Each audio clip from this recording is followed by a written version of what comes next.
So my family business here, based in Scotland, is Hydroelectric Power. We own and operate schemes in this village and across Scotland. What Hydropower offers is a fundamental source of clean and renewable energy, which is exactly what we need today in Scotland for meeting our future climate goals, which is to decarbonise our economy with clean and affordable energy. So we have solar, we have wind power, we have onshore, offshore wind power, tidal power potential, and where hydro fits into that picture is that it offers more storage of energy, so we can have dams which hold potential energy, and then which means that we can meet demand. So when consumers want to use electricity, hydroelectric power can offer electricity when it's needed, which is so important to our future energy demands. When people think about hydroelectric power, they often think of huge, large-scale constructions. But actually they can be really beautiful locations, just like the one behind me here, which doesn't have much impact on the landscape. It actually looks beautiful, and it has a small dam at the top of the hill, which has very little effect on that localised environment. But what it does do is provide clean energy today, tomorrow, and in the future to come.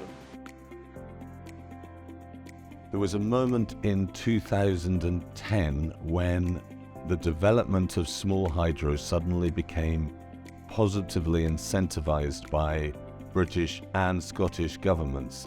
And what happened was that they introduced an incentivization scheme called the feed-in tariff, which propelled development of small hydro from about 100 or so schemes to now possibly as many as 600 in Scotland, providing a significant amount of the cleanest, most durable, longest lasting and most efficient green energy that any renewable energy source produces. You take water out of a burn or river running downhill, you deliver it to a powerhouse at the bottom, you create green energy, clean energy, efficient energy that lasts for potentially, each scheme will last for 100 years. There is no other renewable scheme that can sustain such a long lifespan as hydro. As part of the energy mix, it's important, but even more importantly, small hydro is developed,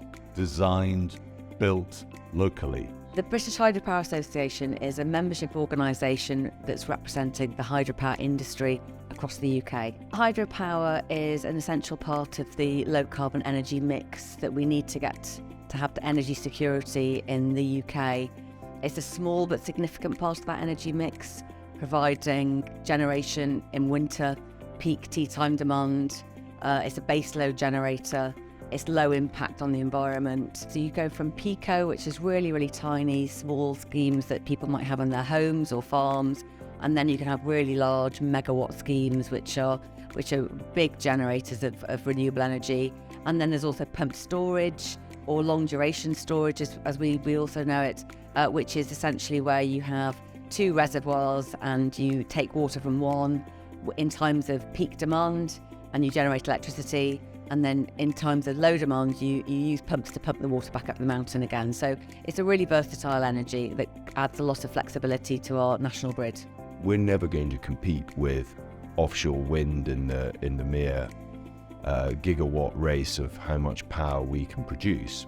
But where we produce it and how we produce it and when we produce it is different and unique and provides a great number of opportunities. Tend to be in difficult to reach places where the grid is quite fragile and needs reinforcement. We tend to generate at a time when power is most necessary, in the winter months, etc. And we are providing grid services in terms of stability and frequency response, which is far better than is available from the offshore wind and even on the onshore wind turbines. So we've got lots of renewable generation on our network: wind, solar, and obviously hydro. Hydro is slightly different in that it is, a lot of the time, there's dams, there's reservoirs, and it's a steady source of generation onto the network, and it's not so intermittent. as some of the other renewable sources that we see. The most fundamental one is about regulation, so it's working with the regulators like the Environment Agency. They've got a fairly fixed view of how it should be in the future, but that's where I think we've got fantastic lessons to learn from the past, that they enabled fish passage back in the 1700s and the early 1800s, and we're really struggling to do that today. And it was the mill owners and the water power generators that did that, and I think the same could happen in the future. But we need to cooperate rather than it being a regulation, but also we need the will of the government to actually support it and make it happen, particularly communities. Every community had a water mill, so we've got local power generation available throughout the country. Well, the issue with hydro always has been that it's a relatively expensive investment at the outset, but what you get for that investment is a very long-term resource. So hydro has a great longevity. Investment in hydro means that you're generating power for decades. There are many hydro schemes that are approaching 100 years old that are still operating. But in order to have that longevity, you need to have a long-term view of the financeability of a hydro scheme. So not only the legislative background in terms of water resource utilization, but also to persuade the financial world that your scheme is a good bet in the long term. And one of the greatest challenges to that has been the business rating system that we apply in the UK, which is really an ancient piece of legislation, not particularly fit for purpose in modern business anymore. Its biggest challenges are what it's always had to face, which is one of getting planning permission, grid connections, and also awareness within government that small subsidies, incentives, support are needed. But it has a lot of strong selling points from a government perspective, because a lot of the resource that's used is local, a lot of the employment is local, and a lot of the industries that supply it are regional and local. So it has a lot of positives that potentially some of the other renewable industries don't have. The great shame that we have to face, and what we do as an organisation, what Alba Energy does as an organisation, what the British Hydropower does as an organisation, is we try and deal with some of the obstacles and problems that we're facing. Some of those obstacles and problems are an inevitable part of what happens when you try and make business, try and build industry anew. You need the consents, the permissions, you need to work with local and national agencies. But some of those problems are completely unnecessary. For example, the most pressing problem of all we have is a totally unnecessary imposition of huge business rates on small hydro, out of all proportion to any other renewable energy source, or indeed any other business. For some reason, small hydro is being charged business rates at a proportion out of all scale to any other business, and there is no sensible, logical explanation for why this should be the case. Policymakers have a difficult job because they have to look at things on a sort of national picture.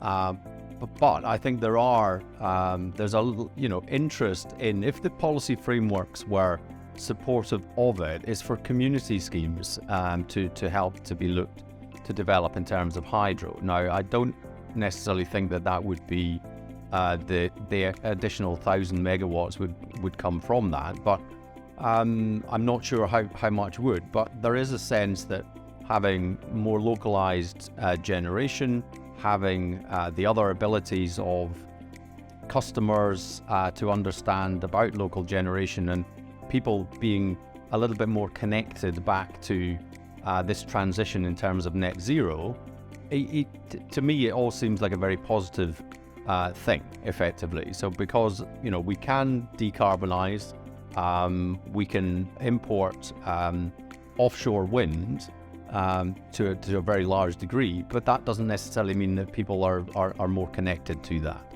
And there's maybe something in there in the transition that we can, that hydro particularly could look to help with.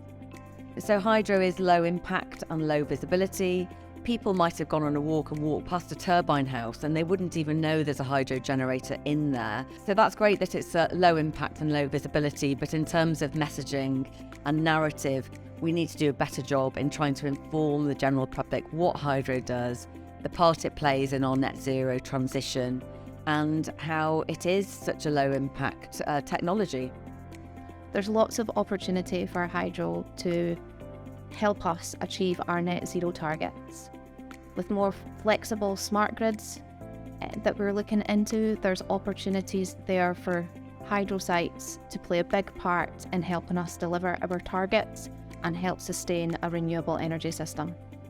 We have a job as an organisation, BHA and Alba both working together to work with Scottish Government, UK Government, local government to deal with the problem that has been created for us by the Business Rates Assessor of Scotland, who has imposed fines and fees about 2 or 3 times greater than would be the case for any other business. And if we can meet that challenge, face down the assessor, win our case against him, then the opportunities for developing what we consider to be the finest renewable energy source available is opened up enormously. And the prospects for a local green energy revolution in Scotland and the UK more generally is real. But we have to make it real and we have to get there.